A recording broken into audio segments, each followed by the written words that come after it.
साथियों नमस्कार। कई भाइयों के कमेंट आ रहे थे कि प्रेग्नेंट भैंस हीट में आ रही है, प्रेग्नेंट गाय यानी गाभिन है गाय फिर भी हीट में आ रही है, यानी हीट के लक्षण प्रकट कर रही है। ऐसा क्यों हो रहा है? वास्तव में सभी प्रैक्टिशनर्स भाइयों को और पशुपालक भाइयों को जानना बहुत ज़्यादा ज़रूरी है कि हीट में क्यों आती है जब पहले से प्रेग्नेंट है। तो कई बार ऐसी कंडीशन होती है जब हम अपने पशु को हीट के लक्षण देखते हैं पशु में, तो हम पशु चिकित्सक को बुलाते हैं या नेचुरल क्रॉसिंग करवाते हैं। लेकिन क्रॉस करवाने के बाद दूसरे दिन जेरे गिरने शुरू होते हैं, तांते गिरते हैं, जहर सी लटकने लग जाती है और बच्चा गिरा देती है। ऐसा कई पशुपालक भाइयों के साथ होता है। इसके अलावा कई बार ये भी होता है कि पशु चिकित्सक को बुलाया जाता है, वो ध्यान नहीं देते कि हाँ हीट में है, पहले से एआई की हुई हो या क्रॉस की हुई हो, चेक नहीं करते कि हाँ हीट में है, लगा दिया सीमन और वो फिर शाम को दूसरे या तीसरे दिन अबॉर्शन कर देती है। तो ऐसा क्यों होता है? सभी को जानकारी होना बहुत ज़्यादा ज़रूरी है और पशु चिकित्सक भाइयों से निवेदन करूंगा कि अगर वो पहले से हिस्ट्री ले लें कि अगर पहले सांड से क्रॉस करवाई हुई है, भैंसा छोड़ा हुआ है या एआई करवाई हुई है, तो एक बार अच्छी तरीके से जांच जरूर कर लें कि वो सही हीट में है या नहीं है। कैसे जांच करते हैं वो हमने हमारे वेट्स क्लब, जो रामावत वेट्स क्लब नाम का चैनल है, उस पर डिटेल में सारे वीडियोस बताए हुए हैं कि कैसे जांच करते हैं हीट में है या नहीं है। तो आप पहले जांच कर लें, जांच करने के बाद ही कंफर्म करें कि वास्तव में हीट में है, प्रेग्नेंट नहीं है, तभी एआई करें। क्योंकि सांड के पास ले जाते हैं या भैंसे के पास ले जाते हैं, एस्ट्रोजन का लेवल बढ़ा हुआ होता है, तांते आ रहे हैं, वो तो सोचेगा कि हीट में है, क्योंकि फिरामोन्स निकलते हैं और वो उसके प्रति जो है वो अग्रेसिव हो जाता है और माउंट कर जाता है, और माउंट करने के बाद अबॉर्शन हो जाता है। ऐसी समस्या ना हो उसके लिए हमें क्या करना चाहिए और ऐसी समस्या क्यों होती है, इस वीडियो में मैं आपको डिटेल से पूरी जानकारी देने वाला हूँ। तो फ्रेंड्स, वीडियो शुरू करने से पहले मैं आप सभी का धन्यवाद देना चाह रहा हूं कि आप हमारे इस चैनल को इतना लाइक, कमेंट, शेयर और सब्सक्राइब कर रहे हैं। बहुत बहुत धन्यवाद आप सभी का। आइए वीडियो शुरू करते हैं। साथियों, जब भी गाय भैंस गाभिन होती है उस समय जब अंडा निकलता है ओवेरी में से, तो अंडा निकलने के बाद जो खड्डा बचता है वहां पर कार्पस ल्यूटियम जनरेट होता है और वो कार्पस ल्यूटियम प्रोजेस्टेरोन निकालता है और प्रोजेस्टेरोन प्रेगनेंसी मेंटेनिंग में काम में आता है। इसके अलावा जब भी 2.5-3 महीने हो जाते हैं, जर जो है प्लेसेंटा थोड़ी सी मैच्योर होती है, तो वो भी प्रोजेस्टेरोन निकालने लग जाती है और बच्चा अंदर मेंटेन रहता है। अब हीट के जो साइन आते हैं प्रेग्नेंट जानवर में, जो हीट के साइन आते हैं वो आते हैं एस्ट्रस जो साइकिल है। मैंने आपको बताया था ना, एस्ट्रस साइकिल में एक हार्मोन होता है एस्ट्रोजन, और एस्ट्रोजन हार्मोन के लेवल बढ़ने की वजह से पशु हीट के लक्षण प्रकट करता है। ये आप सभी को पता है। तो ये एस्ट्रोजन हार्मोन का जो लेवल है वो प्रेग्नेंट होते हुए भी क्यों बढ़ता है, ये एक बहुत ही बड़ा विषय है, साइंटिफिक विषय है।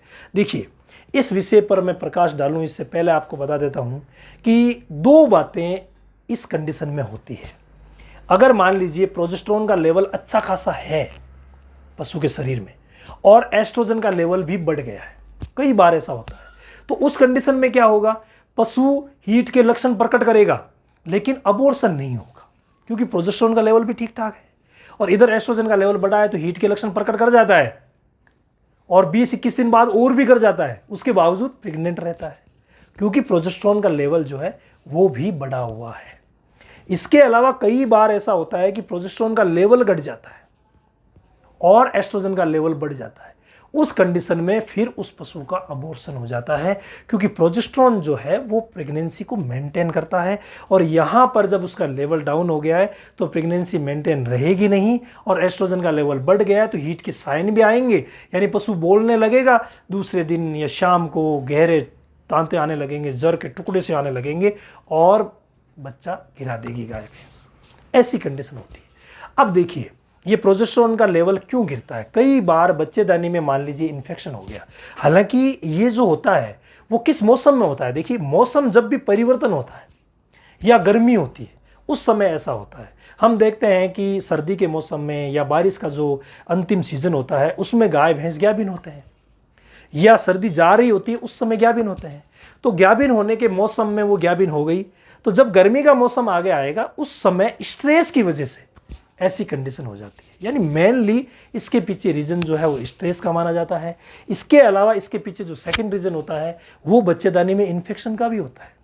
अगर मान लीजिए यूट्रस में इन्फेक्शन है, तो यूट्रस में इन्फेक्शन होगा, इसका मतलब जो यूट्रस की सेल्स है, सेल वॉल जिसे हम बोलते हैं, सेल वॉल में भी इन्फेक्शन होगा।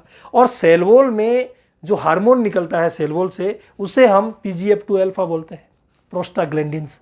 वो हार्मोन इस इन्फेक्शन की वजह से प्रेग्नेंट होते हुए भी निकल जाता है, और वो जब प्रेग्नेंट होते हुए निकल जाता है तो वहाँ जाकर के और CL को तोड़ने लगता है, CL को कमज़ोर करने लगता है, तो प्रोजेस्टेरोन का लेवल कम हो जाता है। और उधर क्या होता है, एस्ट्रोजन का लेवल जो ही बढ़ा और भैंस जो है, गाय जो है, वो बच्चा गिरा देती है, या यूँ कहूँ कि प्रेग्नेंट होते हुए भी हीट में आ जाती है और फिर बच्चा गिरा देती है। तीसरा जो इसके पीछे रीज़न होता है वो ये होता है, आप सभी को पता है कि पशु के शरीर में 2 ओवेरी होती है, 2 हॉर्न होते हैं।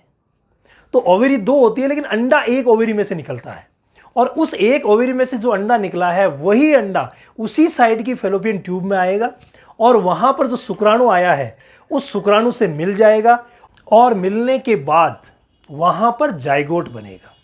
निषेचन के बाद जाइगोट बनता है, और वो जो जाइगोट है वो उसी तरफ के हॉर्न में आकर के भ्रूण का रूप ले लेता है और धीरे धीरे बढ़ता रहता है। यहां पर क्या हुआ, दूसरे वाला जो हॉर्न है, मैंने आपको बताया था कि जो प्रजनन तंत्र है उनमें 2 हॉर्न होते हैं और ओवरीज भी 2 होती है। तो जो दूसरी तरफ का जो हॉर्न है वो बिल्कुल खाली है, उसमें परिवर्तन नहीं हुआ है, और उसकी तरफ की जो ओवेरी है वो भी बिल्कुल एकदम से स्वतंत्र है। तो वहां पर क्या है, हीट की प्रक्रिया जो है वो वापस चालू हो जाती है, यानी कई बार एस्ट्रोजन का लेवल बढ़ जाता है। अब मुंह तो एक है, यानी कि बच्चेदानी का अगर मुंह देखें, सर्विक्स, तो वो तो एक है, और अंदर ओवेरीज 2 थी, हॉर्न भी 2 थे। तो एक तरफ से ये जो क्रिया है एस्ट्रोजन हार्मोन के बढ़ने की, यानी हीट की, वो क्रिया चालू हो जाती है। और ऐसी गाय भैंस क्या करती है, हर 21 दिन बाद हीट के लक्षण प्रकट करती है, यानी हमें ऐसा लगता है कि हीट में आ गई है, जबकि वास्तव में वो ज्ञाबिन रहती है। इसलिए बहुत ज़्यादा ज़रूरी है कि जब भी ऐसे लक्षण आए, आपने मान लीजिए ज्ञाबिन करवाया है, चाहे AI हो चाहे नेचुरल हो, करवाया है, और उसके बाद अगर बोल रही है तो आप ज़रूर एक बार पशु चिकित्सक से चेक करवा लें कि कहीं वो प्रेग्नेंट तो नहीं है। अगर प्रेग्नेंट रही तो आपके पशु चिकित्सक उसको हार्मोनल ट्रीटमेंट देंगे, और उस हार्मोनल ट्रीटमेंट में हाइड्रोक्सी प्रोजेस्टेरोन का जो इंजेक्शन आता है 750 mg का, जैसे ड्यूराफ्रोजन हो गया, और भी कई कंपनियों के आते हैं, तो उनमें से कोई सा भी इंजेक्शन आपके पशु चिकित्सक लगाएंगे, और फिर वो प्रेगनेंसी टर्मिनेट नहीं होगी, यानी ग्याब नहीं गिराएगी। अब ऐसी कंडीशन ना हो, उसके लिए हमें क्या करना है, उसके लिए एक तो पशु को स्ट्रेस में ना आने दें, यानी किसी भी प्रकार का गर्मी, सर्दी, खान पान, रख रखाव, किसी भी प्रकार का स्ट्रेस पशु को नहीं रहना चाहिए, यानी खान पान का हमें प्रॉपर ध्यान रखना है। इसके अलावा पानी की समुचित व्यवस्था हमें उसके लिए रखनी है, ये बहुत ज़्यादा ज़रूरी है। और आगे गर्मी का मौसम आ रहा है, और गर्मी में ही ऐसी शिकायतें ज़्यादा होती हैं, तो इन शिकायतों से बचने के लिए प्रॉपर रख रखाव रखें, किसी भी प्रकार का स्ट्रेस हमारे पशु को नहीं होना चाहिए।